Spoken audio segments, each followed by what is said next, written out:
Boa noite. Estamos iniciando mais uma sessão da série de eventos chamados Diálogos Impertinentes, promovidos pela Folha de São Paulo e pela Pontifícia Universidade Católica de São Paulo. Esse evento está sendo transmitido pela TV PUC direto para a rede a cabo NET em São Paulo, pelo canal 32. O tema nosso hoje é o acaso. E os nossos convidados, os dialogadores, são o poeta, ensaísta, tradutor, professor emérito da PUC de São Paulo, um dos fundadores do Movimento Nacional e Internacional de Poesia Concreta, Haroldo de Campos. Também temos, como seu outro dialogador, o físico e educador Luiz Carlos de Menezes, professor da Universidade de São Paulo e que tem uma experiência dentro dessa área. Para a mediação desse debate, nós estaremos com Caio Túlio Costa, jornalista e diretor de revistas da Folha de São Paulo, e eu, Mário Sérgio Cortella, professor da PUC aqui de São Paulo. Hoje, o acaso. Caio. Bom, boa noite a todos. Eu queria saber se o acaso indica necessariamente a derrota intelectual do homem. Bem, eu acho que o acaso, ao contrário, o acaso é o constante desafio do homem na medida em que o homem vive numa espécie de dialética entre acaso e necessidade. Talvez a razão principal por que eu esteja aqui é o fato de que, de muito tempo, desde o começo da minha atividade, meu primeiro livro foi publicado em 1950, eu me venho voltando muito sobre a poesia daquele que eu considero o Dante da era industrial, que é Mallarmé. E o poema que eu traduzi para o português, as minhas primeiras tentativas de tradução começaram a ser feitas em 1958, Um Lance de Dados Jamais Abolirá o Acaso.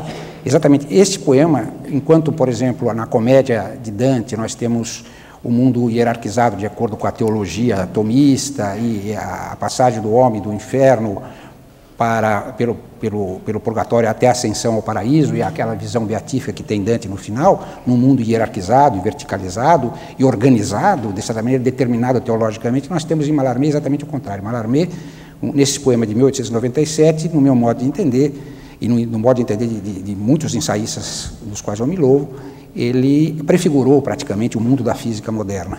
E o tema básico, o tema cosmológico desse poema, que é uma espécie de comédia humana da modernidade, é a luta do homem com o acaso.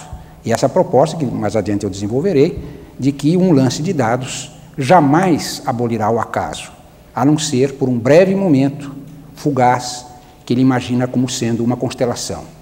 E que, vou desenvolver isso mais adiante, em conversa com meu querido amigo Menezes, que eu conheço já de longa data, nós éramos comuns amigos do inesquecível físico e crítico de arte e grandíssimo intelectual Mário Schember.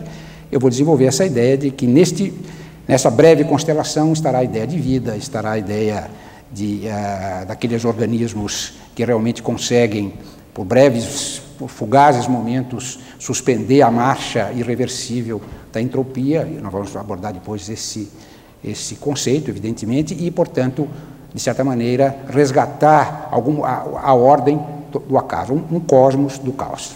Agora, o Menezes, Haroldo é um poeta, você é um cientista no sentido tradicional do termo. A pergunta do Caio foi: o acaso é a derrota intelectual do homem? O que é isso para um cientista? Acho que o acaso é uma base de independência, de liberdade no fundamento da matéria, se quiser assim, e ter compreendido isso foi um passo muito importante para a física. Talvez, de uma perspectiva mais primitiva, quase arrogante, se possa pensar no acaso, nesse movimento imponderável, incontrolável, da base material, como uma capitulação, porque onde há o acaso nós não teremos podido controlar. Mas isso não é só pouca humildade, isso é pouca inteligência. É pretender que o bom mesmo é estar tudo amarradinho e sob controle. Eu acho que a ciência cresceu já para perceber, e sobretudo ao longo desse século, para perceber o fundamental desse imponderável. Mas a ciência não pressupõe uma ratio, uma lógica, um controle? Como que ela é possível? Lidar com esse acaso é parte da lógica da ciência, e não negar esse acaso. Toda vez que você imagine uma lógica de ferro que procure submeter o acaso, você tem uma arrogância burra, por assim dizer.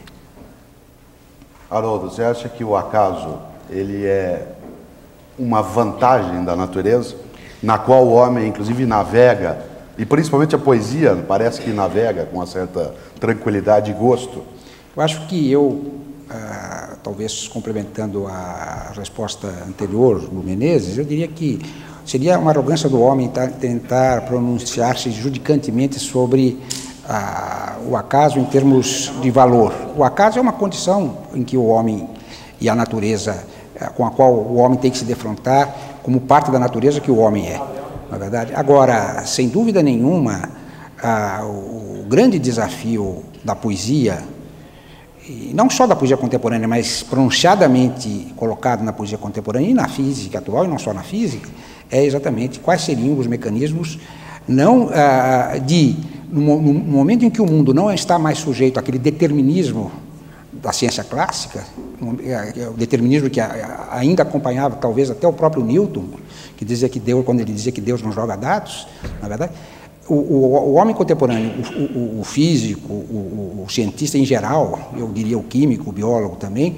e o poeta, eles, cada um na sua área, eles estão tentando mecanismos de diálogo e de controle desse acaso. Não a supressão do acaso seria a recaída numa ideia determinista de um mundo relógio, de um mundo minuciosamente regulado, e aí, de fato, nós estaríamos excluindo a liberdade. E você acha que Deus...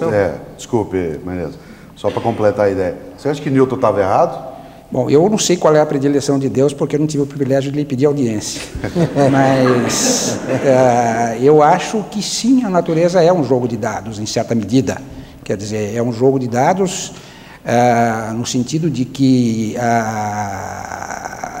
ao contrário do que nós poderíamos imaginar num horizonte clássico, é impossível primeiro, é possível que a ciência dê respostas absolutamente positivas aos problemas que o mundo lhe coloca, né? E eu me lembro aí o imenso pensador que foi Charles Sanders Peirce, que era químico, que era filósofo e que tinha a teoria do falibilismo, ou seja, as respostas da ciência estão sempre num contínuo entre provisoriedade e indeterminação. Não é verdade? Quer dizer, então, nós vivemos, a ilusão determinista pereceu e a ciência também tomou o conhecimento de que ela não pode dar respostas verdadeiras de uma vez por todas. Ela dá respostas heurísticas, aproximativas, não é verdade? E, evidentemente, o acaso é, vamos dizer assim, é o tabuleiro onde nós fazemos o nosso jogo e seria uma pretensão arrogante do homem tentar revogar o acaso, mesmo porque isso não seria possível.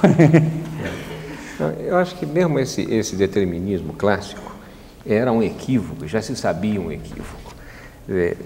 Se você imagina, muita gente ficou decepcionada quando a visão quântica passou a dar uma interpretação, por assim dizer, estatística, probabilística da natureza. E porque tinha uma falsa pretensão de que, conhecendo as condições originais de um sistema, você pudesse prever a sua evolução. Ora, ainda que se pudesse conhecer o que se sabe impossível, a posição de todas as partículas num certo instante, um erro absolutamente infinitesimal na posição de uma delas se propagaria de uma maneira completamente incontrolável, ainda que fosse possível determinar, mas não é. Com mais de 2 partículas, bastam 3 partículas para o problema mecânico ser classicamente insolúvel. Ou seja, se não há solução, ainda que fosse possível conhecer as condições originais todas, não haveria como. Então, já era uma pretensão ilusória, mesmo classicamente, mesmo antes do advento da mecânica clássica, você ter a determinação completa mecanicista do mundo. Até quando foi isso? Isso certamente no final do século passado já se abdicava dessa ideia, mas com o advento da mecânica quântica, na virada do século, no começo desse século, a ideia de um controle mecanicista completo foi soterrada.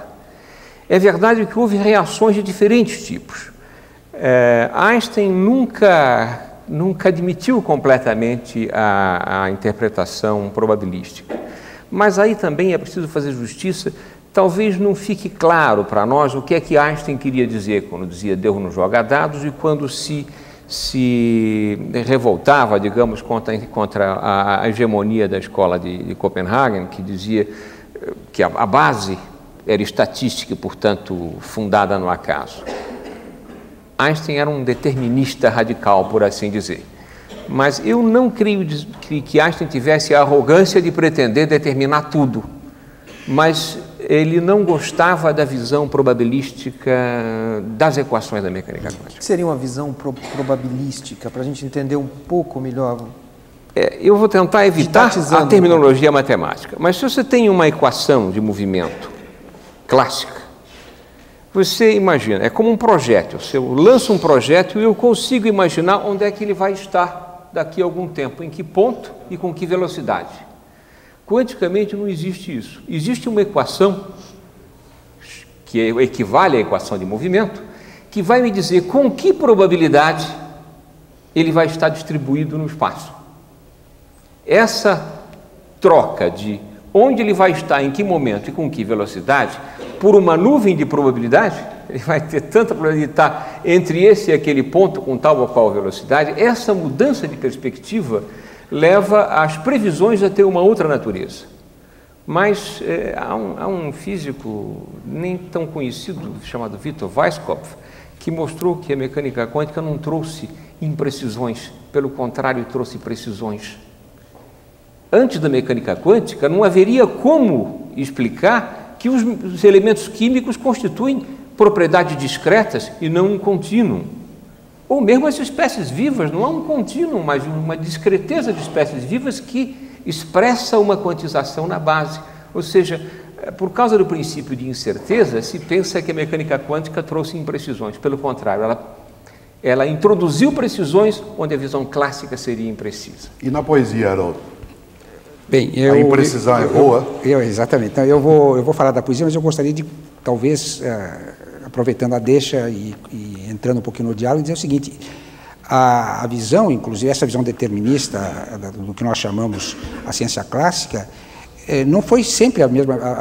Na antiguidade não era assim. Quer dizer, Epicuro, Lucrécio, não é verdade?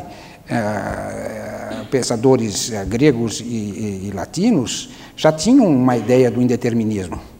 A ideia do clinamen, do desvio, não é verdade, introduzida na atomística de Demócrito, eram já prenúncios dessa ideia do indeterminismo. E isso para não falarmos de culturas orientais. Por exemplo, o Mário Schenker, que era um grande admirador da cultura chinesa, quer dizer, na China nós sabemos a importância que tem, por exemplo, o jogo do I Ching, na verdade, com base no qual, inclusive, um grande músico contemporâneo de vanguarda, o John Cage, organizou todo o seu universo de música, da música aleatória, né? E aí entramos nas artes, quer dizer, desde o lance de dados. Eu acho o seguinte, fala-se muito da questão da pós-modernidade. Bom, para mim, e da exaustão, digamos, da modernidade e a pós-modernidade como uma espécie de resposta ou um retrocesso ou alguma coisa, há várias interpretações, é uma questão muito polêmica. Eu, pessoalmente, acho o seguinte: moderno era Baudelaire. Baudelaire, como dizia muito bem Walter Benjamin, era o poeta moderno por excelência. A revolução baudelairiana se passou no espaço da forma fixa, do soneto, com reminiscências huguanas e ainda mais, quando eu falo huguanas, é Victor Hugo, o poeta romântico, grande poeta romântico, e de Racine, o poeta clássico. Quer dizer, é dentro dessa moldura do verso clássico que houve a implosão baudelairiana, que se dá no nível da semântica, das construções alegóricas, assim, vou dizer, perturbadoras, como mostra o Walter Benjamin. Quem realmente fez com que esta forma fixa explodisse e, portanto, rompeu com essa modernidade cujo ápice está em Baudelaire e passou para uma fase de pós-modernidade foi Mallarmé. Mallarmé com o lance de dados em que o poema é espacializado, é disposto no espaço da página como uma partitura, é rompida a métrica do verso, é dispersa a forma fixa do verso, é escandido como uma partitura musical e com um jogo de recursos tipográficos, etc. Toda a forma visual do poema, além do tema ser a luta do homem com o acaso, há também uma revolução na física do poema, quase eu diria na microfísica do poema, desde o estudo tipográfico de formas as mais variadas de tipografia, de corpos menores, corpos maiores, etc. Tudo isso, todo esse réseau, essa rede constelar de elementos que o Mallarmé convoca, isso já é a abertura da pós-modernidade. E é com Mallarmé que dialogam as correntes posteriores. Quer dizer, seja os vários ismos que surgiram no começo do século. Como você fala que mudou a física do poema, eu diria que na mesma época mudou a poesia da física. Exatamente. Exatamente. Não, e eu acho que... Só um pequeno parênteses, não sei se a câmera consegue pegar, isso é uma página do livro do poema do Mallarmé. Ele parece distribuído espacialmente. Parece uma partitura, na verdade, ou um diagrama desses diagramas que se usam tanto em física, que se usa em química. Então, mas o diagrama, a partitura, o poema distribuído dessa forma, ele não é um enclausuramento do espaço? Bom, aí veja bem. E aí o acaso sai. Então, mas veja bem, não, mas aí nós temos que discutir, há uma dialética entre acaso e ordem. Quer dizer, o poema é a constelação é resgatada do acaso. A vida é um enclave de ordem num universo fadado à morte térmica, à entropia. Aí nós vamos entrar numa coisa que é mais da região do Menezes, que seria a coisa do Prigogine, das estruturas dissipativas. Essa frase sua eu queria retomá-la, porque é o gancho que a gente precisa para fazer essa coisa dialética entre acaso e ordem. A visão antiga, a visão que hoje eu creio já ultrapassada, é de uma antinomia entre acaso, desordem e ordem. E o pensar, o conhecimento como um civilizar, um botar ordem, o fazer uma ordem unida, o colocar em fila, alinhar a natureza. Essa é uma visão superada.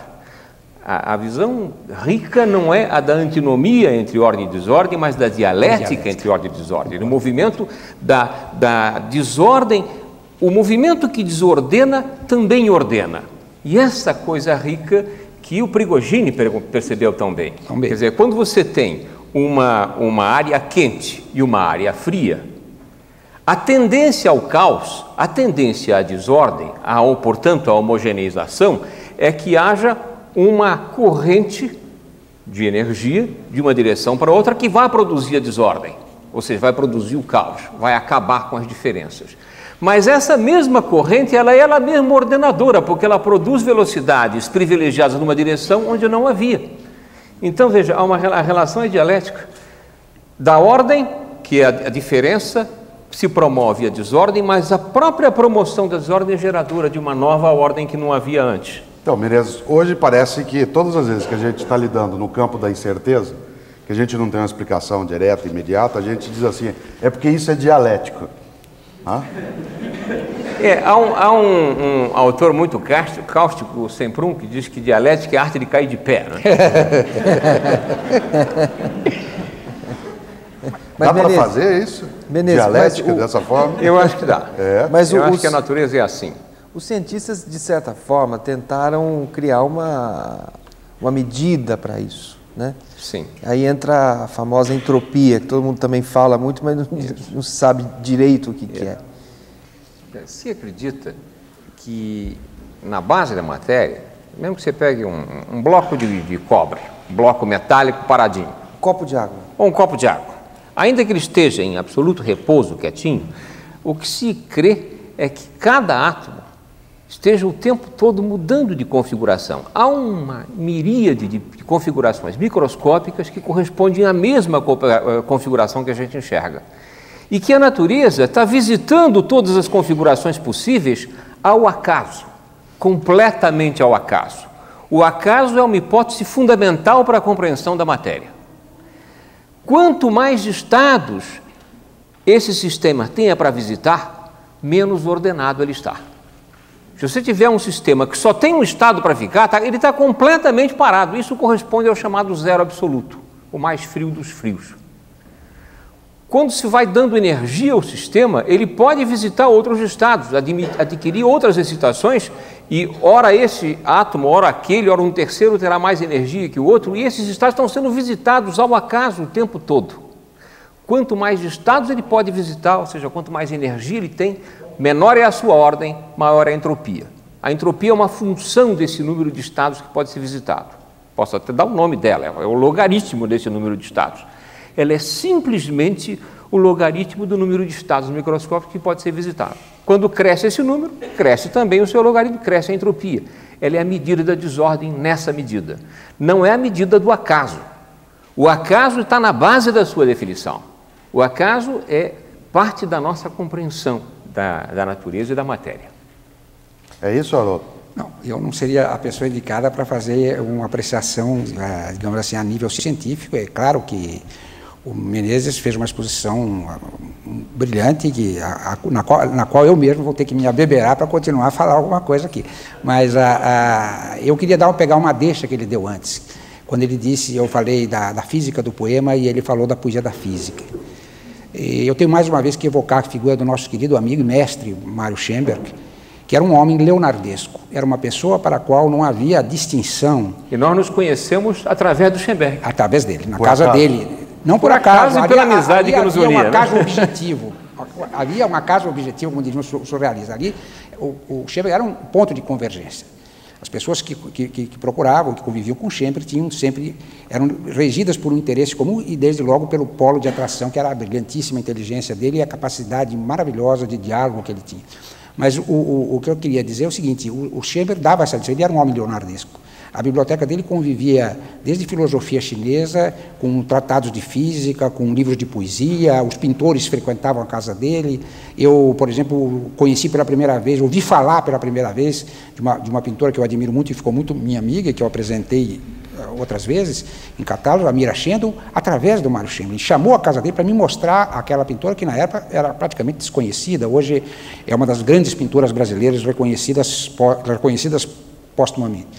Mas eu acho também isso, eu acho que essa divisão entre arte e ciência é um fruto, talvez necessário, da especialização, de uma certa divisão de trabalho, mas ainda que alguém, por vocação específica, se dirija, o polo dominante seja a ciência e no outro o polo dominante sejam as humanidades, ou especificamente, no meu caso, a poesia, a literatura, mas especificamente a poesia, o horizonte dele não deve ficar confinado àquele polo, ele deve se informar, procurar dialogar com os demais aspectos, assim, vou dizer assim, dessa complexidade ecumênica que é o pensar humano, né?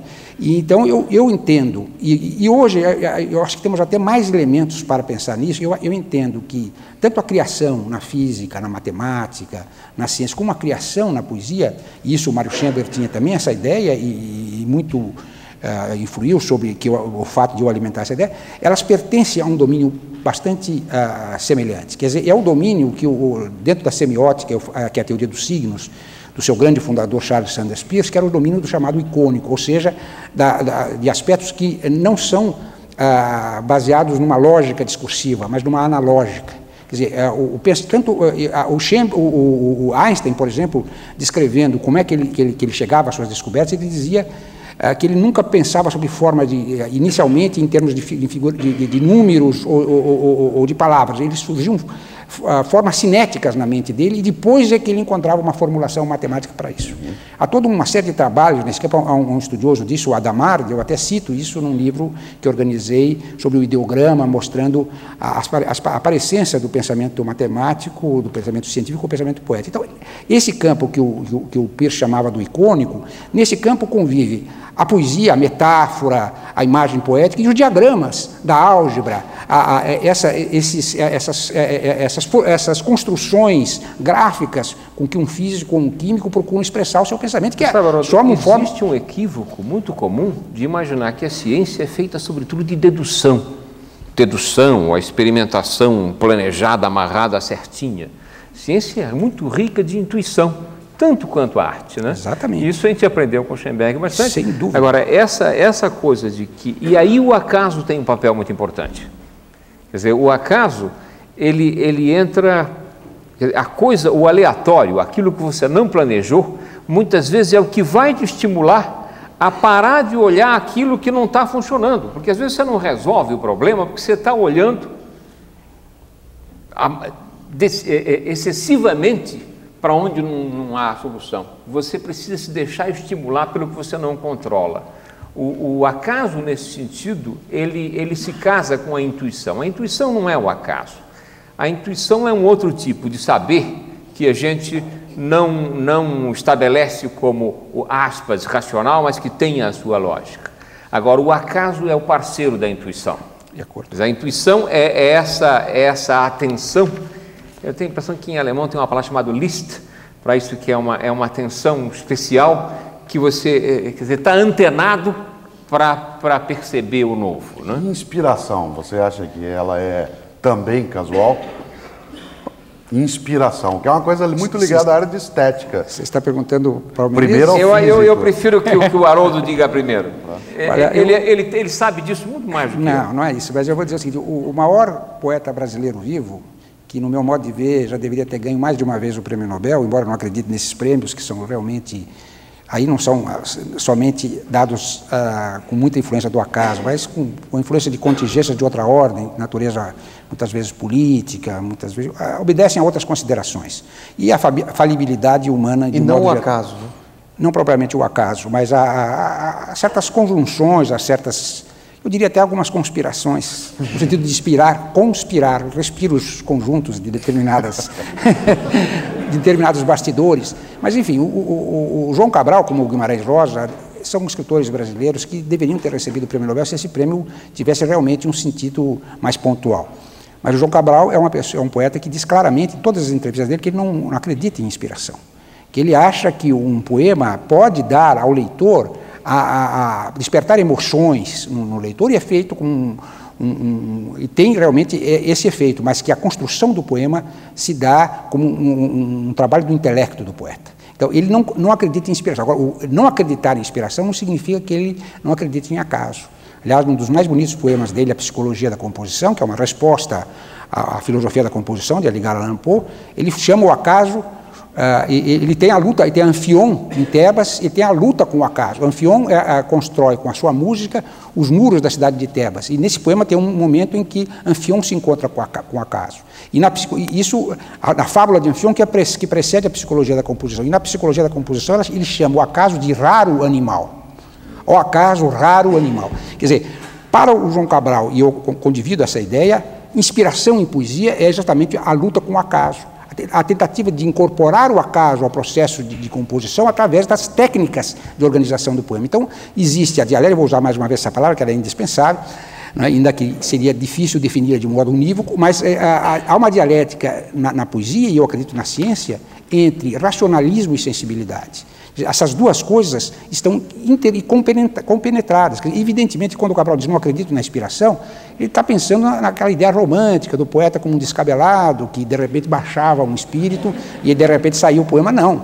E nós sabemos que não é assim, inclusive. Nós sabemos que mesmo se nós formos examinar a poesia romântica, eu não tenho tempo para fazer isso aqui, dentro da poesia romântica, sobretudo dentro de certas tendências mais radicais, o romantismo alemão, enfim, seria longo demais abordar esse aspecto, a reflexão metalinguística sobre a natureza do poema, na verdade eu diria num Coleridge nas letras de língua inglesa, ou num Novalis, ou num Hölderlin nas letras de língua alemã, a meditação sobre o poema, sobre a relação das construções, a relação da especulação filosófica com a construção do poema estavam presentes. Então, o que o Cabral está esconjurando com isso é essa mitologia do poeta que recebe, quer dizer, que aliás os críticos gostam muito disso. O crítico literário é uma pessoa que... Cai do céu a inspiração. O crítico literário precisa ter alguém que lhe justifique a função. Então os críticos literários, me perdoem os bons críticos,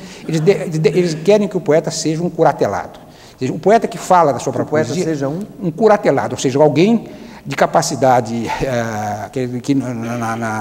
no mundo jurídico, o curatelado é aquele que, por ter uma diminuição da sua capacidade de autorreger-se, recebe a curatela de uma determinada pessoa, uma curatela, um curador nomeado pelo juiz. Bom, o crítico literário gostaria de ser o curador do poeta, ou seja, o poeta que enuncia que fala muito metalinguisticamente sobre a sua própria poesia, ele é suspeito.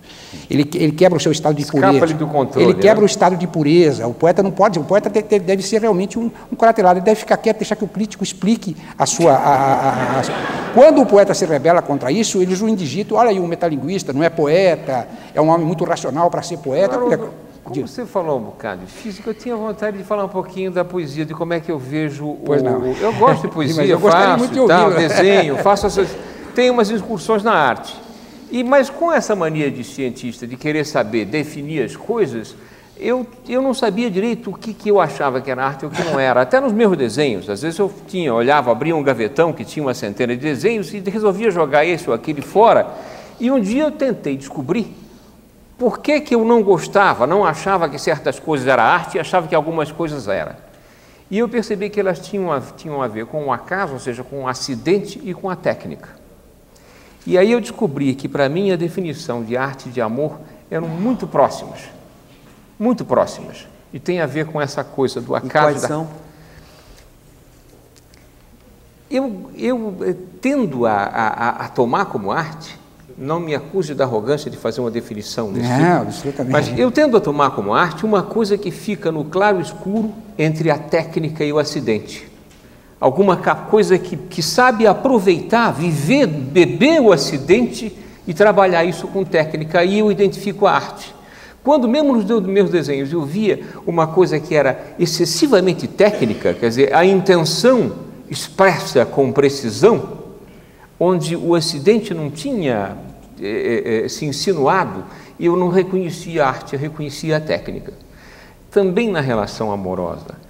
Quando só a intenção se estabelece, quando você tem a total segurança, a posse, tudo fechadinho, escritura passada, eu duvido dessa relação amorosa.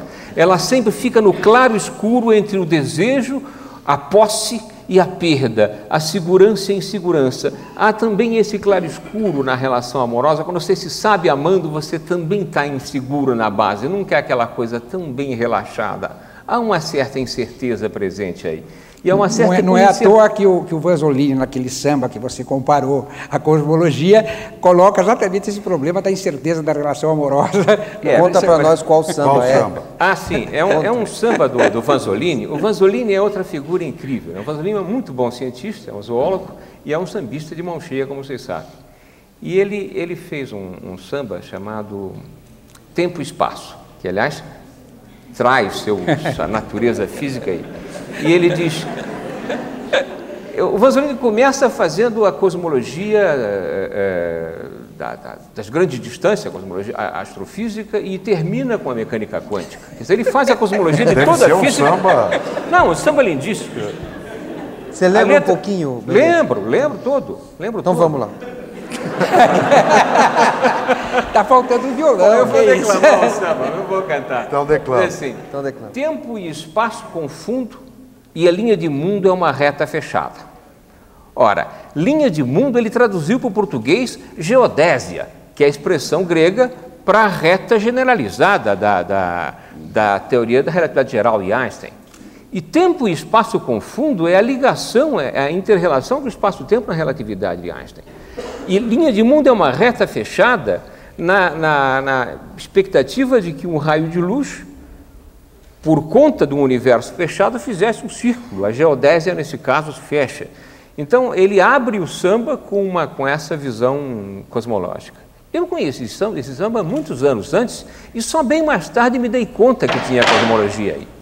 Mais tarde, o próprio Vanzolini me confirmou isso. Ele tinha um amigo físico, que tinha sido meu colega, e numa dessas noites, provavelmente, ele transformou. E depois ele vai por aí e lida com a incerteza, com o código genético nas outras estrofes. Por exemplo, há um trecho em que ele diz assim, e aí o acaso de novo, né?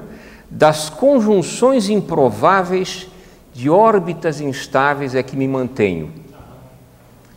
Quer dizer, como é que é possível eu, ser humano, cheio de razão, me manter das conjunções improváveis de órbitas estáveis? E tudo isso para cantar uma mulher, né? Pois é, né?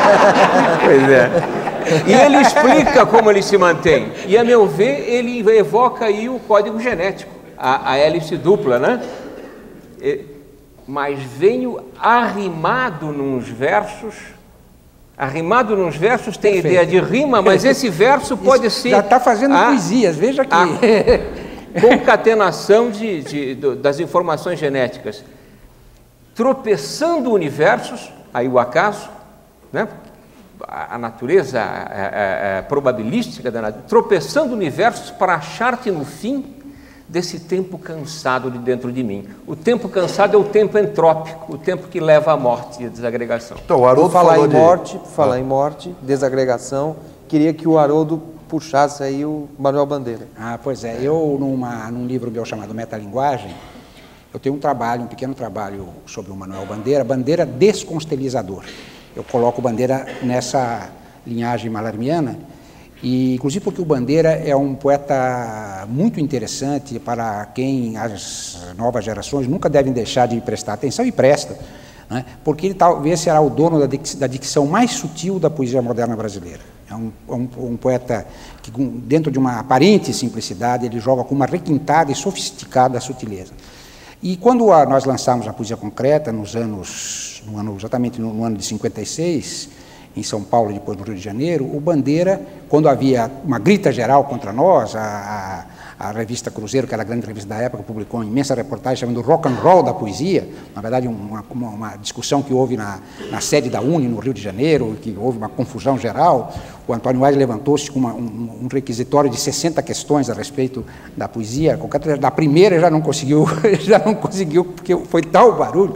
Mas, enfim, nessa altura o Bandeira escreve crônicas, pequenas crônicas que ele fazia no jornal, para dizer que ele reconhecia o direito da pesquisa daquele jovem e faz poemas concretos para mostrar que ele percebia onde queria ir aquela proposta nova, etc. E até faz uma coisa muito curiosa, ele faz um poema concreto que é vendido para a revista Cruzeiro e publicado na revista Cruzeiro, e ele recebe uma remuneração por aquele poema que ele diz que foi talvez o poema mais bem pago dele. Mas o Bandeira, ele tem um poema lindo que eu vou ler aqui, no qual o poema esse que eu analisei exatamente usando a entropia, o problema da entropia, da morte térmica, porque dá uma... Claro que eu imagino que o Bandeira não teria pensado nisso, mas aí é o problema da convergência intuitiva entre... Como o Mallarmé sem dúvida estava dentro de um contexto onde havia já problemas Laplace, Poincaré, no ambiente francês havia, evidentemente, sugestões para que ele pensasse nesse problema do acaso e do lance de dados. Mas ele não era, digamos assim, uma pessoa que estivesse falando dentro dessa terminologia científica. Ele usa metaforicamente uma terminologia que depois a gente vai reinterpretar cosmologicamente. Assim, o Bandeira, nesse poema lindo, curto, que eu vou ler agora, que se chama Preparação para a Morte. A vida é um milagre. Cada flor, com sua forma, sua cor, seu aroma, cada flor é um milagre. Cada pássaro, com sua plumagem, seu voo, seu canto, cada pássaro é um milagre. O espaço infinito, o espaço é um milagre. O tempo infinito, o tempo é um milagre. A memória é um milagre. A consciência é um milagre. Tudo é milagre. Tudo menos a morte. Bendita a morte, que é o fim de todos os milagres.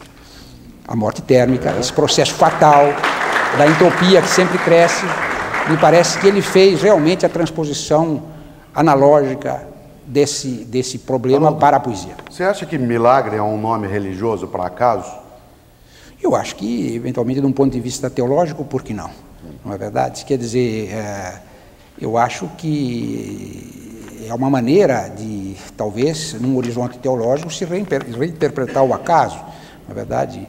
E seria uma hipótese curiosa, pensando exatamente o contrário do Newton, um Deus que lançasse dados. Nós não vamos desenvolver essa hipótese aqui, porque ela é muito especulativa. O lançamento é o desígnio? O lançamento é um projeto, projetar, envolve esse elemento. Teve alguém que falou que para nós é acaso, para Deus é o desígnio?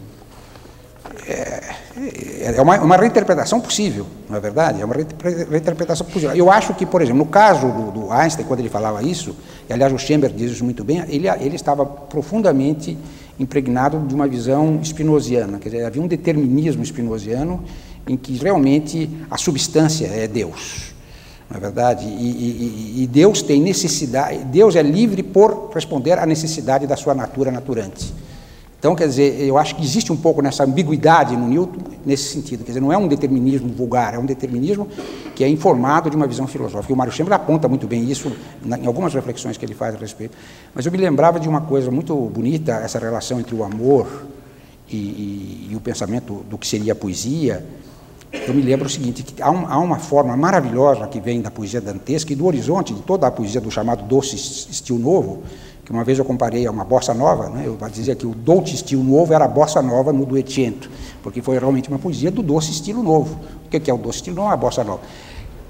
E o Dante se referia ao intelecto d'amore, intelecto d'amore, quer dizer, o intelecto e o amor, razão e sensibilidade, que era uma construção de uma filosofia que era inspirada no tomismo, etc., etc., com a qual ele procurava mostrar o intelecto propício para a prática da grande arte da poesia, da grande arte da canção, não é verdade? Porque o Dante é um caso específico de um desses metalinguistas, que é um poeta que teorizava sobre a poesia todo o tempo, a ponto de que, de um dos grandes redescobridores do Dante na nossa época, o primeiro grande redescobridor foi o Vico, mas na nossa época, Croce, que escreveu um livro importante na década de 20 sobre o Dante, dizia que o Dante era assim, o inferno era a poesia do core, então ele gostava, agora o paraíso era uma ginástica da mente, aquilo era libreto para uma obra, aquilo ele não gostava. Então você falou em Dante, queria levantar para o mesmo o seguinte, Dante encontrou Beatriz, ou quis encontrar várias vezes, né? Abelardo encontrou Heloísa. Você falava do amor antes, fazer uma comparação dessa relação. Você encontra a pessoa que você ama por acaso ou é uma questão estatística? Bom, eu não sei se eu já amei tanto a ponto de poder fazer estatística dos amores. Mas eu acho que quando eu comparo a arte e o amor e essa coisa que fica entre a técnica e o acidente e entre o ter e o não ter, essa penumbra, o que isso tem a ver também com o acaso. Eu não acho que existe a outra metade da maçã cortada certinho para montar o par completo. O que eu acho é que é um movimento. Eu vejo o amor como uma dança. Ela não é totalmente acidente, porque é uma dança, porque ela tem a sua coreografia, ela tem o seu movimento, mas precisamente por ser uma dança, ela necessita do desequilíbrio. É impossível você caminhar, você se mover se estiver equilibrado. Não dá para andar equilibrado. Se você não desequilibra, você não anda. Claro que andar implica desequilibrar-se e reequilibrar-se, desequilibrar-se e reequilibrar-se. Assim como o amor é uma dança, é um caminhar. Ela é uma sucessão de desequilíbrios e reequilíbrios. Por isso o amor possui uma lógica interna, possui uma dinâmica própria, não é só acaso, mas também não é uma coisa parada, não é um bloco assentado e estável. Essa coisa não seria o amor. Então, tem gente que diz assim, eu trombei com alguém. A ideia da relação afetiva com uma trombada. Isso está em física de partículas? Também. Eu acho que a grande fórmula para definir o amor é aquela que o Goethe extraiu de uma ideia da química da época, que são as afinidades eletivas. Essa é a grande ideia. Essa ideia de amor e ódio, os primeiros a descrever a natureza, as forças atrativas, eles falavam em forças de amor e ódio, atrativas, repulsivas. Nós hoje preferimos chamar de mesmo sinal se atraem, de se repelem, de sinal oposto se atraem, porque por acaso nós gostamos mais de sinal mais e sinal menos e gostamos menos, achamos muito antropomórfico essa coisa de amor e ódio. Mas eu não vejo por que não se poder usar termos desse tipo. Talvez seja se glamourizar ou se erotizar demais a física, mas eu não vejo desvantagem nenhuma em trazer essa terminologia do amor e da arte para dentro da ciência, e está acontecendo cada vez mais. Sim. Parece que as partículas também gostam de pares, não é? Tem uma coisa assim. A poesia também gosta de construção espacial. Logo no início você falava da nova física da poesia. Bem, e o Menezes falou da poesia da física. Sem dúvida. Queria que você puxasse um pouco isso novamente. no caso da poesia que é aberta por Mallarmé, nós temos a utilização do espaço branco da página como uma verdadeira partitura musical. Mas eu poderia dizer que, de uma maneira constante na poesia, existe a relação com a estrutura gráfica e com a projeção na página. Mesmo um soneto, que é o exemplo típico de uma poesia tradicional, é uma determinada distribuição na página com intervalos, com a pontuação de intervalos brancos de 2 quartetos e 2 tercetos, não é verdade? Então, até na forma soneto existe um problema da interferência da página branca, para nem falar de culturas como as culturas semíticas e as culturas orientais, onde a caligrafia, na verdade, é uma parte consubstancial do poema, sobretudo na cultura chinesa e japonesa, onde o poeta é um calígrafo. Queria colocar mais um problema para a gente. Vamos tirar de uma frase do Machado de Assis em Memorial de Aires, onde ele diz que o acaso também é corregedor de mentiras. Como é que fica a mentira e o acaso? Bom, eu começaria por dizer que o poeta é um fingidor, não é? Você me deu uma deixa aí que eu tenho que responder com o Fernando Pessoa. O poeta mente, mas ele mente porque ele mente configurando a dor que ele sente ou experiência. Quando a pessoa fala o poeta é um fingidor, finge tão completamente que chega a fingir que é dor, a dor que devera sente, dor aí significa todo o mundo emocional, tudo aquilo que o poeta recebe como impressão sensível. O que ele faz? Ele recebe essa impressão sensível e ele configura essa impressão com a sua razão poética, a sua lógica analógica, que é a lógica da poesia, que de certa maneira é a lógica também da invenção científica. Então, o Cabral diria que exatamente esse poema em que a emoção, vamos ser um poema baseado num fato doloroso. Esse poema, o fato doloroso em si não é poesia, pode ser profundamente real, verídico, consternador, mas não é poesia. A poesia será a elaboração ficcional, portanto, a mentira estética que se organiza sobre aquele dado, ou da realidade, ou da experiência direta, ou da leitura, ou da realidade que lhe é transmitida por um terceiro, porque o poeta pode poetizar o drama alheio, na verdade, isso é comuníssimo na poesia. Agora, para um poeta como João Cabral, exatamente o jogo entre inspiração e consciência poética e elaboração poética estaria exatamente nesse momento do fingimento. Então, nesse momento, o acaso seria um corregedor de mentiras, porque o que ele é corregedor? A palavra reger, ele corrigiria a mentira, ou seja, ele configuraria este real bruto numa realidade de segundo grau ficta, que é a poesia. Essa ideia, ela também está presente na física. Quando eu falei que, brincando com o Haroldo, que ele disse que mudava a física da poesia, diz que muda a poesia da física também, se nós olharmos do fim do século passado, ao longo desse século, para o que está acontecendo agora no fim do século, nós vemos diferentes poéticas dentro da física, quer dizer, diferentes estéticas e diferentes buscas. A física é muito regida pela estética. Há grandes descobertas dentro da física que têm um fundamento estritamente estético.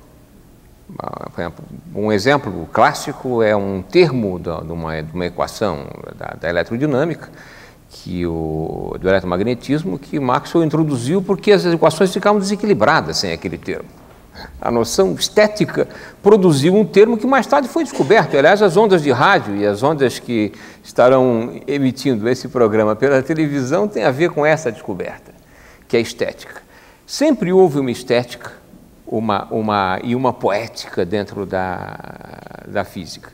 Mas, à medida que a mecânica quântica traz a sua base probabilística e mais recentemente, quando a física se dedica ao acaso, ao caos, ao aleatório e aos fenômenos que estão na fronteira, na proximidade do caos, fenômenos como a vida, e fenômenos que se chamam mais em geral hoje de ordens emergentes, quer dizer, de uma situação que aparentemente é caótica, a emergência de outras ordens inauditas.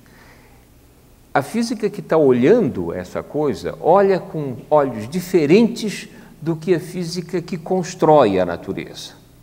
Porque há uma física construtora, há um homo faber muito presente no físico, e que faz tudo, faz materiais, semicondutores, novas Hoje está fazendo novos materiais sintéticos, etc. Mas, ao mesmo tempo, há um perceber das ordens emergentes na própria natureza, há um reinterpretar da natureza que tem a ver com compreender esse caos. A escuta poética da natureza de que fala o Prigogine. Isso, essa escuta poética é uma outra poesia da física. Ela teve a poesia da intervenção, a poesia do fazer, a poesia muito ao gosto do que foi considerado o pensamento ocidental, né? Fundado na intervenção. Mas a física de Niels Bohr para cá, quer dizer, do começo do século para cá, é uma física muito das grandes harmonias, do pensar o conjunto, do pensar a harmonia do conjunto, e, portanto, muito mais oriental, muito mais fundado na ideia de estética e de harmonia do que na ideia de intervenção e de causalidade. Então, ela se apeia um pouco da ideia de causalidade e passa a ter uma percepção maior para as harmonias, ou seja, muda a poesia da física, sim, e muda a poesia da física quando ela fica mais atenta precisamente para o que ela, a física, chama de caos. Então, o acaso e a física estão muito mais próximos hoje do que já estiveram, talvez do que já estiveram em todo o tempo, desde o surgimento da física, que, a meu ver, se dá com Pitágoras há 2.500 anos atrás, quando ele buscava na harmonia de números inteiros, tanto a relação entre notas musicais, como a relação entre distâncias de corpos celestes, etc. Aí há uma harmonia da compreensão métrica do universo, de uma geometria, que continua presente. A física ainda é isso, mas a física também está muito atenta para o aleatório e para o caos. Portanto, ela tem uma nova poesia, porque ela flerta o caos. E, Haroldo, você acha que a vida é por acaso? Há algumas teorias hoje que discutem isso com uma certa... A vida está, como acabou de dizer o Menezes, ela está na fronteira do caos, num certo sentido. A vida seria, se nós fôssemos formular de acordo com aquele poema do Manuel Bandeira, que no meu modo de ver é uma alegoria perfeita talvez involuntária, mas perfeita pela convergência de intuições da descrição da entropia, a vida é um enclave de ordem que suspende, por um determinado momento, essa morte térmica. Aliás, é uma coisa muito curiosa, falamos nas poéticas da física, uma das coisas mais bonitas que sempre me impressionaram na física foi quando eu li o livro A Cibernética, do Norbert Wiener, a ideia do demônio de Maxwell. O demônio de Maxwell, formulado por Maxwell, que é na teoria dos gases, como um demônio, seria um minúsculo demônio que teria capacidade seletiva de, numa determinada situação, distinguir entre as partículas mais rápidas e as menos rápidas e fazer assim, produzir assim um tipo de organização que se aproximaria exatamente desse estado da vida, ou seja, a entropia seria suspensa e essa organização ficaria, de repente, submetida a um estado de ordem. Quer dizer, esse demônio de Maxwell, por uma coincidência incrível, quase que parafraseado no poema do Mallarmé, que, aliás, são épocas contemporâneas, que o poema do Mallarmé é de 1897, quando ele fala no poema num ulterior demônio imemorial. De repente aparece a mensagem esse lance de dados é como que feito em diálogo com um ulterior demônio imemorial, né? Que um filósofo contemporâneo, o tradutor da fenomenologia do espírito de Hegel para o francês, que é o Jean Hippolyte, tem um trabalho especificamente, o lance de dados de Mallarmé e a mensagem. Ele lá faz essa comparação que parecia muito ousada, e eu me atrevi a fazê-la porque já encontrei formulada pelo Hippolyte, que é uma grande autoridade em Hegel. Ele vê no demônio de Maxwell e nesse ulterior demônio, veja bem que coisa curiosa, ulterior demônio imemorial. Quer dizer, é realmente assim alguma coisa que se projeta da memória para o futuro, que tem, portanto, uma espécie de flecha temporal, na verdade, que é característica dessas... O curioso é que há o tempo reversível da física clássica, onde o passado e o futuro eram reversíveis, nessas estruturas caracterizadas pela suspensão da entropia, o tempo passa a ser um tempo irreversível. Quer dizer, Proust passa a fazer tanto sentido quanto faz Newton, quer dizer, curiosamente, Bergson e Proust passam a fazer sentido nesse desenho. Essa estética nova, essa nova poesia da física leva a física mais próxima da biologia e mais próxima do ser humano e da arte. Verdade. Aliás, o Rogério Cerqueira Leite, que deveria estar aqui e que por acaso eu substituo, o Rogério é um físico muito atento para as coisas da vida. Eu li belíssimos artigos que ele escreveu na Folha de São Paulo sobre formigas e sobre outras coisas vivas que o Rogério, com muita percepção, acompanha. Mas quando eu penso em física e estética, o físico que me vem à mente é um outro amigo também de Campinas, atualmente mora em Campinas, que é o Newton Bernardes.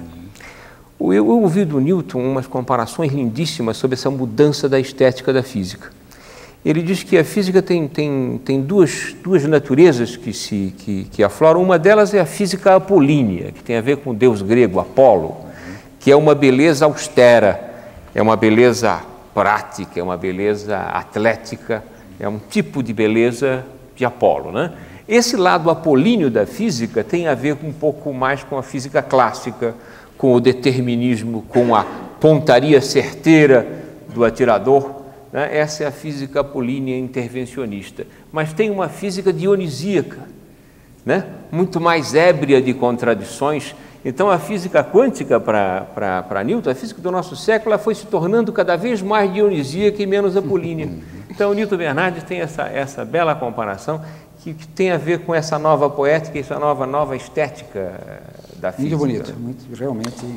Eu tenho uma outra questão que eu acho que o Haroldo, inclusive, já tratou dela em um poema, porque acaso, enfim, a palavra francesa para acaso é azar, né, que vem do árabe, azar, que significaria o dado.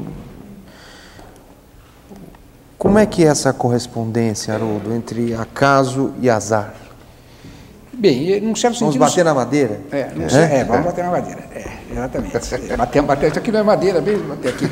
Mas, enfim, porque lazai. Não creio em bruxas, pero lazai. Mas, veja bem, quase de sinonímia, porque veja, para traduzir a ancudide, jamais, abolirá, e azar, eu tenho que traduzir um lance de dados. Em português, jamais abolirá o acaso, porque, embora o português tenha um grande contingente de palavras de origem árabe, neste caso, o francês, na verdade, é que tem a palavra especificamente de etimologia semítica.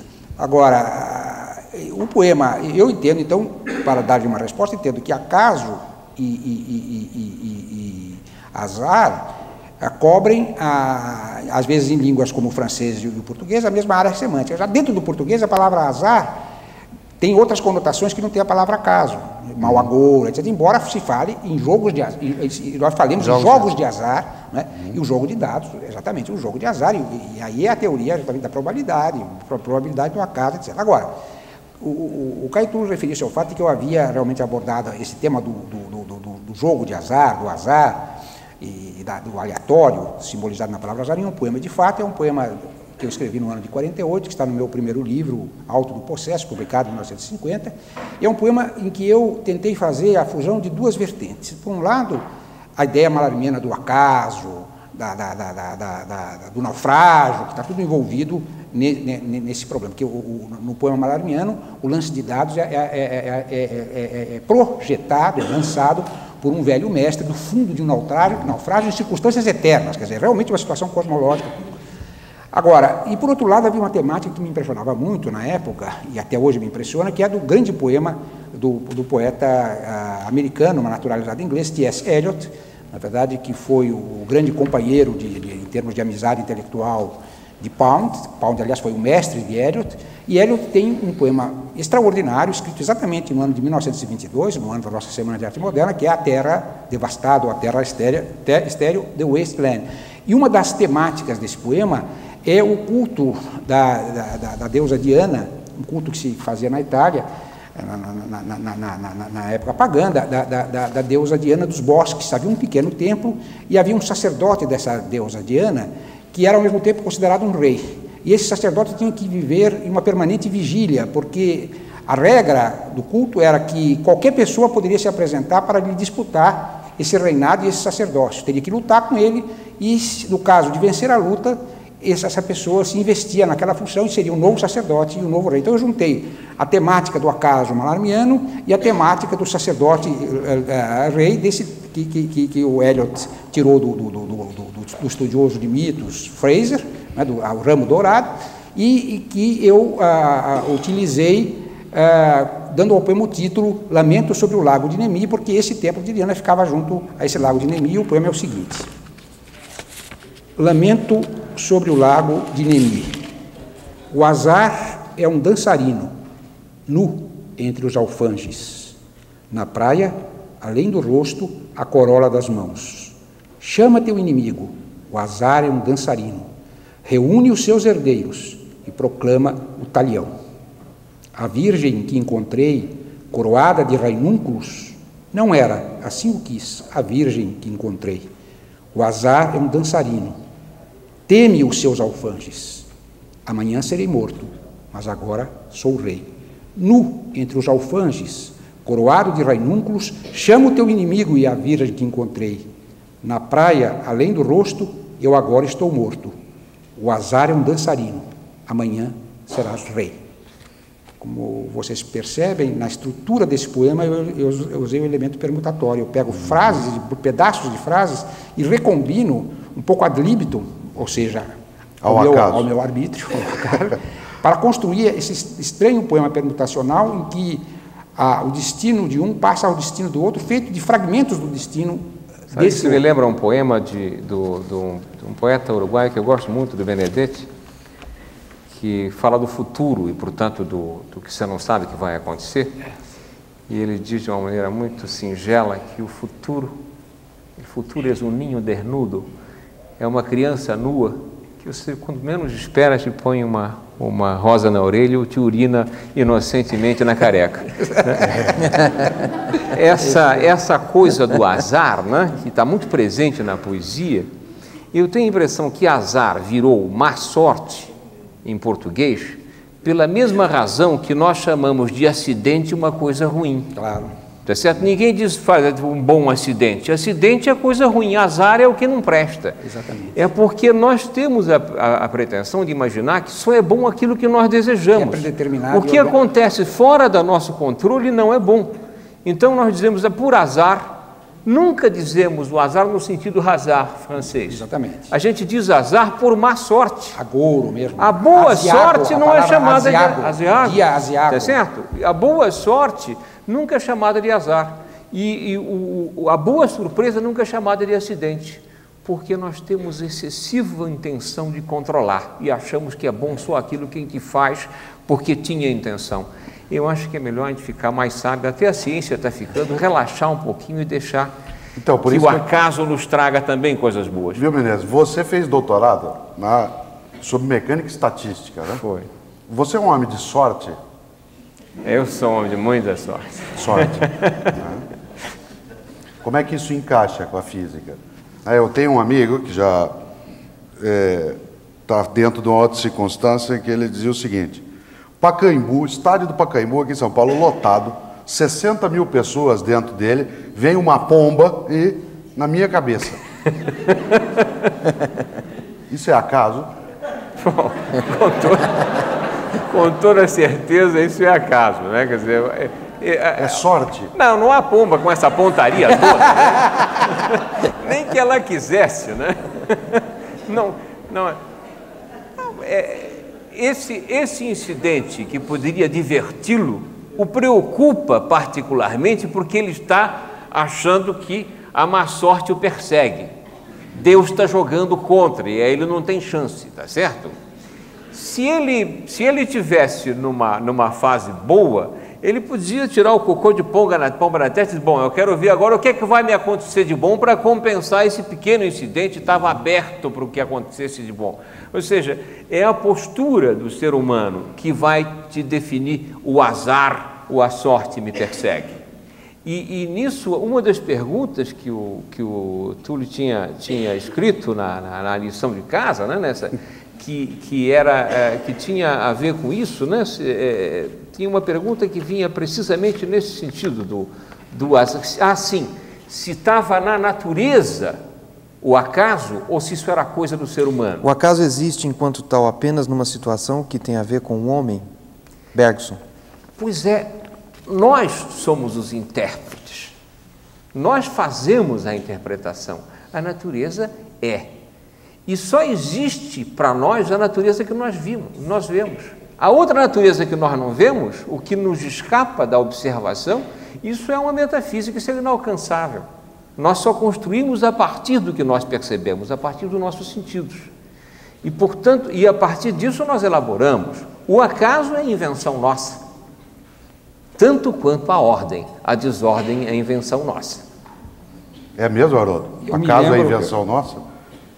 Tem eu me lembro de uma reflexão do Peirce, que é muito interessante, que vai muito nesse sentido, que é a seguinte: ele faz uma hipótese, ele diz: imaginemos uma situação tal que para a percepção humana, em vez de ficarmos falando de acaso ou determinismo, vamos imaginar uma situação que para a percepção humana nada houvesse de relevante na natureza, nenhuma configuração, somente a monotonia, esta morte térmica, ou seja, o monótono, nada chamasse a atenção do homem. Quer dizer, então este homem não teria memória, porque nada o impressionou, esse homem não teria nenhum tipo de desfrute, de prazer ou de não prazer, porque não houve nada no mundo que o circundava, não é verdade?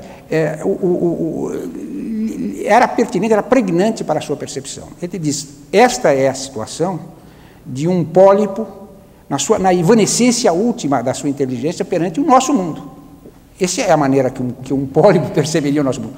Ora, o homem, exatamente, percebe configurações no mundo. Essas configurações será um poema, será a observação que um físico faz de uma dessas estruturas onde a entropia é suspensa, essas estruturas dissipativas, enfim.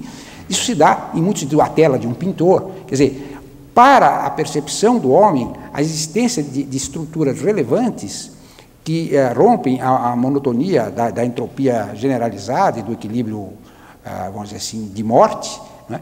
É aquilo que faz a riqueza da vida do homem. Então, a perspectiva humana pesa muito a leitura que o homem faz da natureza é muito importante. Isso aí não é o assassinato de Descartes, não? Bem, há pessoas que falam, eu sempre tive uma ideia um pouco determinada do Descartes, na medida em que eu via sempre o Descartes, que aliás não é nada pejorativo, uma ideia de grande admiração, quer dizer, o mundo organizado cartesianamente. Até termino uma vez um artigo em que eu faço a louvação do João Cabral, um artigo que tem um título, um ensaio que tem o título O Geômetra Engajado, dizendo que o Cabral ocupava, escrevi isso nos anos 60, ocupava e continua ocupando na poesia brasileira o lugar cartesiano da lucidez mais extrema. Mas hoje se sabe que o Descartes teve também interesses por outras coisas não tão racionais. Eu li uma vez um trabalho muito interessante do professor Roberto Romano, examinando esse aspecto, vamos dizer assim, que seria onírico no Descartes. E na ficção nossa, há um trabalho muito lindo que eu recomendo às pessoas que não conhecem, que é o livro Catatal, do Paulo Leminski, esse grande poeta que eu tive o privilégio de até ser uma das pessoas que o ajudou, que contribuiu para o lançamento dele, que morreu precocemente, e que tem um livro chamado Catatal, onde ele imagina Descartes tendo vindo ao Brasil na expedição holandesa de Nassau. O que era possível, porque Descartes, naquela altura, prestou serviços, na verdade, a esse tipo de líderes nobres, etc. Então, ele imagina que, de fato, o Descartes, naquela corte de Nassau, que tinha pintores, tinha cientistas, estivesse realmente vindo ao Brasil. Então, ele imagina, de repente, o Descartes começando a observar com as suas lunetas aquela paisagem brasileira, ele vê um bicho preguiça. Quando ele vê o bicho preguiça, ele fica tão completamente... As ideias de ordem cartesiana dele são de tal maneira desconstruídas, diria hoje a terminologia, pela preguiça, aquele movimento que não é movimento, aquele bicho que não tem uma forma de bicho, aquela coisa estranha, que ele realmente passa a ter uma outra. Então, ele encontra uma erva. A cara da preguiça também não combina muito não com combina, o movimento dela? E ele encontra, naturalmente, uma erva que lhe é propiciada por um índio, na verdade. Talvez a mesma erva que a Iracema usou para seduzir o Martim no começo da Iracema, o licor da Jurema, não sei se é a mesma, alguma coisa assim na órbita da marihuana, e começa, e nas nuvens oníricas e fumarentas daquela névoa, ele começa a reconsiderar toda a sua teoria cartesiana, invadido pelo tropicalismo da natureza brasileira. É um momento bom de a gente rever o Descartes. Um momento muito bom da gente rever o Descartes. Não pode esquecer, Haroldo, que a dúvida hiperbólica pressupõe o diabo ali também. Sim, de fato. Tem a aposta do Pascal também, que afinal de contas, a aposta do Pascal é um jogo. Quer dizer, então, o que é melhor, acreditarmos em... O que é mais útil e mais rentável, acreditarmos em Deus ou não acreditarmos em Deus? Quem quiser que não acredite em Deus. Eu está querendo recuperar. Eu teria a vida eterna. Não, a coisa do Descartes, Deus...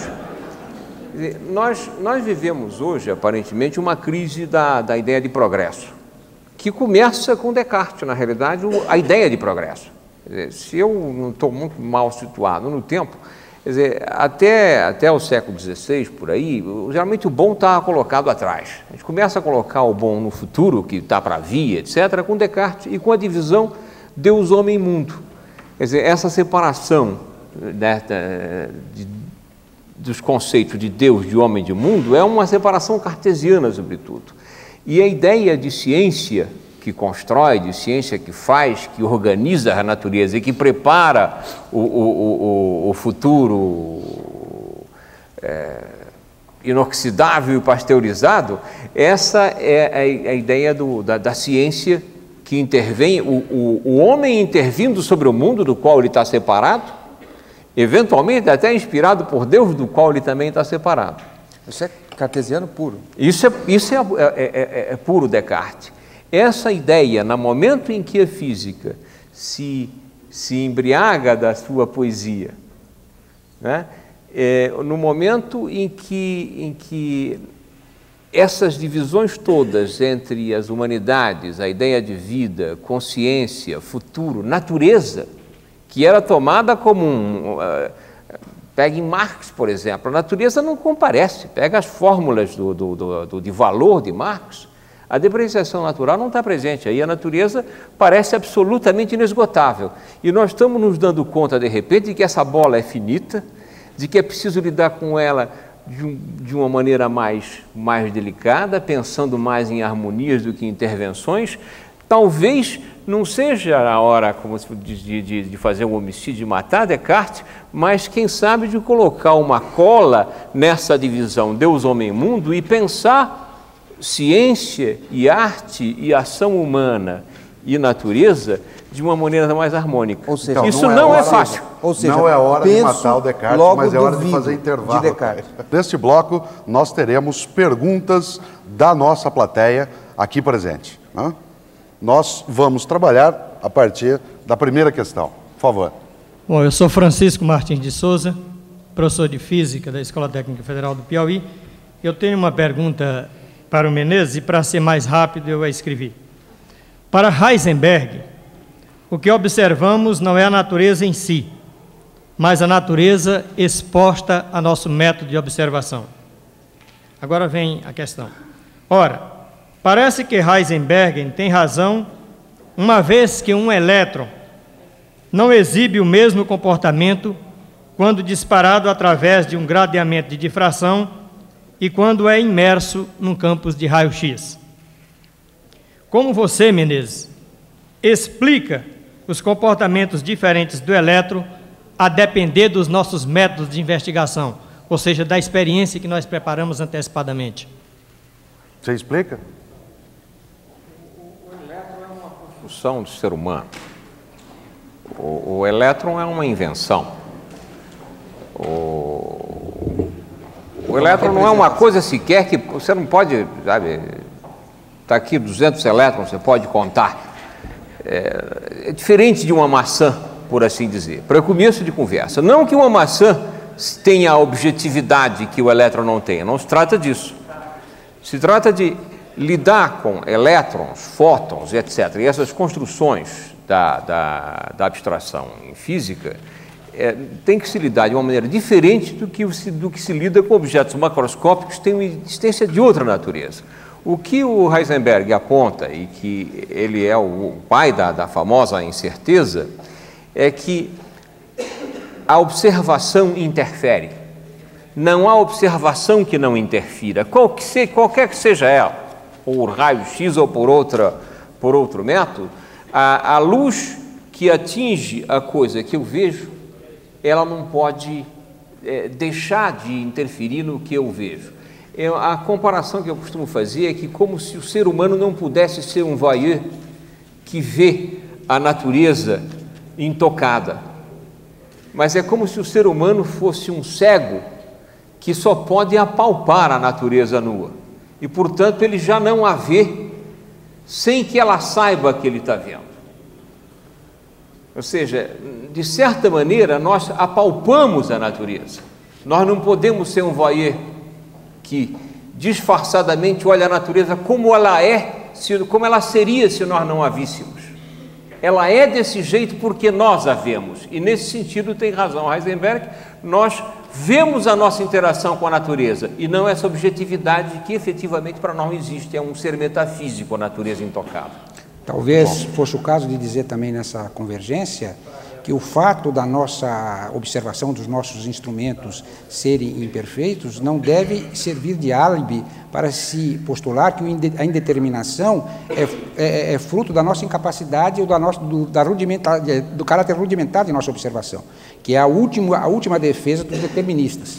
Quer dizer, como para não aceitar a indeterminação, postulam que a indeterminação ela existe na medida em que nós não somos capazes de ter instrumentos, enfim, o instrumental necessário apurado para verificar que aquela indeterminação é, na realidade, uma dimensão da determinação que, para nós, não é suficientemente observada. E, quando aborda esse problema, o Peirce tem uma frase: não devemos bloquear o conhecimento. Nós vamos a mais uma questão aqui da nossa plateia, depois a outras que estão aqui presentes por escrito. Meu nome é Francisco, eu sou estudante de letras. Gostaria de fazer uma pergunta a ambos. Eu gostaria que os dois falassem a respeito do acaso como valor heurístico, ou seja, a utilização do acaso para descobrir. Foi o Peirce que disse que o Kepler utilizou o raciocínio por abdução para descobrir o movimento das órbitas dos planetas. Não haveria uma ligação entre abdução e acaso? Eu entendo que a abdução é a lógica da poesia. Eu acho que quando o Peirce fala em abdução, ele fala naquilo que alguém poderia chamar de uma lógica analógica da descoberta, uma lógica que passa pelo domínio do icônico e que não é simplesmente domínio da razão. Tem a ver, inclusive, com o problema da intuição, que já foi aqui abordado. Quer dizer, essa é a minha maneira. Eu sou uma pessoa que, por até dever profissional, eu fui professor de semiótica da literatura, então há muito tempo que eu tenho trato com a obra do Peirce. Eu acho que exatamente o problema que ele focaliza com esse termo abdução é alguma coisa que tem a ver com a intuição, com a lógica analógica, com aquele tipo de lógica que não é a lógica discursiva do pensamento, vamos dizer, linear. É uma lógica analógica que preside, no caso específico da pergunta dirigida a mim, a poesia, as construções poemáticas, e eu acho que está presente, inclusive, essa lógica analógica na invenção em geral. Quando eu me lembrava aquela frase, aquela entrevista do Einstein, que dizia que ele não pensava, a primeira vez que ele estava pensando em um determinado problema, ele não recorria nem a números, nem a fórmulas verbais, mas a imagens cinéticas, né? E só para frisar alguma coisa de muito interessante, é uma coisa que me impressiona muito, aquele famoso sonho do Kekulé, que tinha acho que químico, que tinha um problema determinado que não conseguia resolver num estado consciente, e de repente sonhou com uma estrutura serpentiforme, e aquela estrutura lhe deu a fórmula para resolver o problema. Aí está o tipo de lógica que opera na poesia, e meu modo de ver, até onde eu posso julgar na ciência. Com toda certeza. Quer dizer, a explicação que Haroldo deu para a poesia vale para a física e para as outras ciências com que eu tenho alguma familiaridade completamente. Quer dizer, não há nada que não vale igual. O que se pode, talvez, apontar é que nas ciências, às vezes, você promove o acaso. Quer dizer, você gera sequências aleatórias, você sabe que elas são aleatórias, você gera sequências para observá-las. Você não sabe o que vem e você gera sequências aleatórias para observá-las.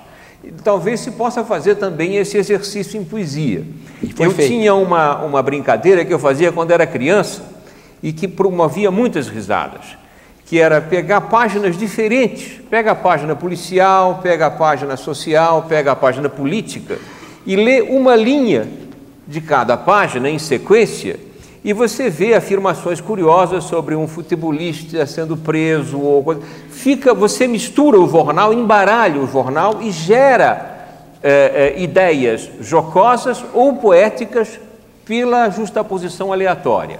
Isso que era uma brincadeira de criança no meu caso, em ciência, às vezes você promove o aleatório, você traz o caos, por assim dizer, o acaso, para a sua investigação, para você ter dados. Isso que você acabou de falar é a receita do poema dadaísta, tal como praticado por Tristan Tzara.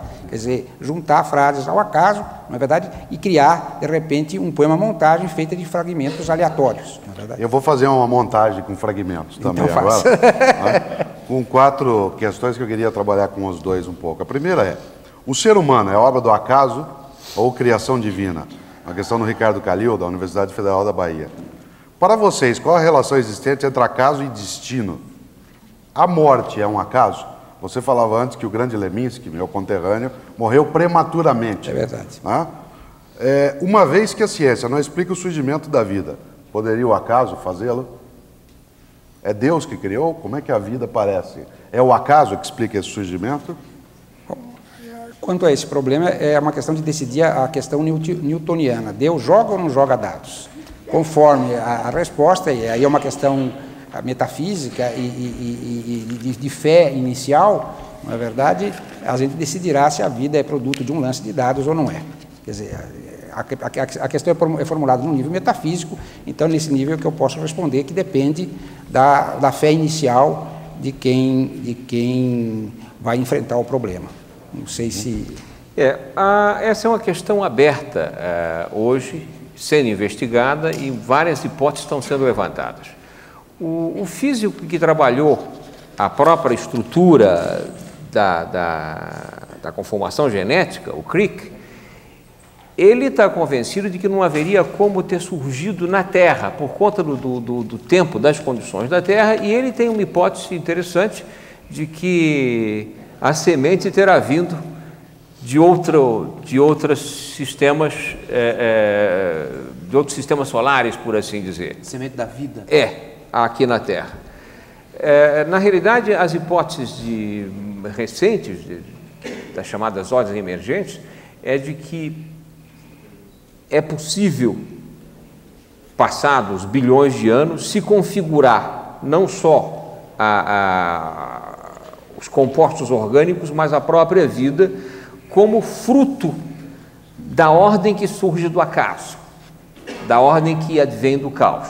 Essa é uma hipótese, eu diria, predominante entre os cientistas hoje. Agora, você vai dizer, bom, então com isso nós eliminamos Deus? Bom, se quiser. Se não, você pode dizer que Deus foi quem produziu essa ordem que surge do acaso, que Deus é isso. Tá certo? Então, é preciso evitar a anteposição que seja simplesmente verbal, Deus sim ou não, desde que você defina melhor o que você quer dizer por essa entidade. E eu acho também que a gente usa acaso, casualidade, desordem, às vezes como uma sinonimia falsa. Às vezes nós queremos dizer coisas diferentes, como dizemos desordem ou como dizemos sujeira. Né? Sujeira é matéria fora do lugar. Sujeira não é nada. Não é uma ideia fora do lugar, é uma matéria fora do lugar. Até lá eu concordo. Até tem uma outra questão aqui, que é se vocês acham que as grandes catástrofes da humanidade, elas são fruto do acaso ou de um determinismo? É bem teológico. Olha, eu acho que Vocês falaram de destino. Mas eu acho que eu teria uma maneira de não responder diretamente e pontualmente, são várias perguntas, nós temos pouco tempo. Eu acho que se eu apresentasse em forma de apólogo a disputa entre dois grandes cientistas que receberam o prêmio Nobel, Monod e Prigogine, eu talvez desse uma resposta, inclusive, nesse nível metafísico. O Monod que é um biologista, ele tem um livro chamado O Acaso e a Necessidade. Nesse livro, ele diz que a aliança do homem com a natureza, desde o Neolítico até o marxismo, a ideia do marxismo, é uma projeção animista sobre a natureza, que, na realidade, o homem nada tem a ver com o universo é surdo às paixões, a tudo aquilo, aos prazeres, mesmo aos crimes do homem. O homem tem que se conformar que ele é um cigano cósmico que não tem na natureza nenhuma contrapartida. E sendo ele, portanto, um cigano cósmico, ele tem que se conformar com a sua radical solitude. E nega ele nega a velha aliança, ou seja, a aliança que se quis, desde das religiões até as ideologias, se quis fazer entre o homem e a natureza, dizendo que tudo isso são projeções animísticas. O homem é um cigano errando no cosmos, isolado, e que tem que conformar-se com a sua solitude e fazer da sua razão a medida da sua ética, ou do seu conhecimento científico a medida da sua ética. Vem o Prigogine e responde diretamente ao Monod num livro que se chama exatamente A Nova Aliança, que está inclusive ditado em português pela Universidade de Brasília. E nesse livro ele diz exatamente isso, que o homem não é um cigano cósmico, como dizia pessimisticamente o Monod, mas que o homem pode fazer essa escuta poética do universo, porque o fenômeno da vida não é apenas um fenômeno muito raro na natureza, é um fenômeno frequente, quer dizer, fenômenos semelhantes ao da vida, e aí é o problema dessas estruturas dissipatórias, onde há a suspensão da entropia. Esses fenômenos existem na ordem da natureza com muito mais frequência do que se pode imaginar. Então o homem não é um homem solitário, o homem é um participante, ele tem a posição do homem é participatória, né? Ele não está isolado na natureza, mas os processos que levam a esse extremo processo que é a vida humana, organizada dessa maneira, tem em comum com outros tantos processos que são também na natureza de extrema frequência. Então, ele nega essa tese e acha, portanto, que não se trata simplesmente de uma projeção animística, mas realmente de uma participação entre homem e natureza. Daí ele falar nessa nova aliança. Então, tem duas questões. Eu concordo com o Haroldo, mas eu queria responder àquela questão sobre as catástrofes, certo, se elas são acaso ou não, ou destino. Eu acho que há catástrofes dos dois tipos, e às vezes catástrofes até parecidas, mas há catástrofes que são provocadas e outras que são realmente fruto do acaso, ainda que o resultado final possa ser parecido. Quer dizer, você pode, para fazer um exemplo de fácil compreensão, você pode provocar uma avalanche indo a um lugar alto e jogando uma pedra que rola e leva a outras coisas, a avalanche é provocada. E ela pode ser gerada a partir de uma pequena perturbação casual, em algum ponto, um grão de areia que bate no outro, que leva uma pedra, que rola e promove uma avalanche. As duas avalanches podem ter o mesmo efeito deletério, uma ser fruto de uma intenção clara e outra fruto do acaso, que dirá coisas tão distintas como um bombardeio, tá certo? Ou um vulcão. Quer dizer, há de tudo. Então, pega isso nessa questão que veio aqui, que eu acho curiosa, na complementação. Se as configurações da matéria se modificam ao acaso para adotar todas as possibilidades, entropia, por que não há saltos?